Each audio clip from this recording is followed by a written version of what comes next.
मित्रांनो, सकाळी सकाळी भंगारवाला आलेलं होतं, भंगार द्यायचं होतं थोडं. आणि इथं मस्तपैकी कांदा भाजते मी. तर डोकं लावा बरं काय बनवते मी आज. तर संडेचं स्पेशल आपलं मटण बनवते मस्तपैकी काळा मसाला टाकून. आणि हिरवंगार मटण बनवणार आहे बघा. मसाला बघा आपला आता 5 मिनिटात बनवते ना, मसाला तयार करते. आणि मग इथं भात टाकलेले, जिरा राईस टाकलेले बरं का. आणि इथं बनवते मस्तपैकी. आता ग्रेव्ही तयार झालेली आहे आपली मस्तपैकी. आणि मटण शिजून झालेलं आहे 5 मिनिटात. तर 5 मिनिटात नाही शिजत आपलं मटण. तर इथं भात पण होतो आहे मस्तपैकी. आणि मटण शिजलेलं टाकलं मस्त एक एक एक एक एक एक एक आहा, तोंडात पाणी सुटते की नाही मित्रांनो. बघा की किती छान आलेलं आहे आपलं मटण. आणि ग्रेव्ही तर लईच भारी.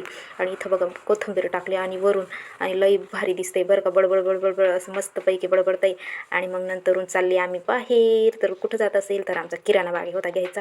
मग किराणा घ्यायला चाललो आहे. आणि मग पोचलो डीमार्टला थोडं स्वस्त भेटत नाही का, थोडंसं ऑफ पण भेटते म्हणून आम्ही डीमार्टला चालले गेलो. तर हनीचं सुरू झालं हे घेऊ ते घेऊ ते घेऊ. मग म्हटलं नको बेटा जास्त नको घेऊ. मग बिस्किटं घेतली, थोडंसं ऑफ होतं म्हणून. आणि कुरकुरे बिरकुरे घेतले तिच्यासाठी. आणि इथं बसली बघ, ट्रॉलीत बसली आमची. आणि तिथं चालायला दम लागत होता तिला. आणि मग ती थकली सुद्धा होती. इथं चालू होतं तिचं नोटबुक आणि ड्रॉइंग बुक हे सगळं घ्यायचं सुरू होतं तिचं. तर तिचे पप्पा सांगत होते नको घेऊ नको घेऊ. ती ऐकत नव्हती.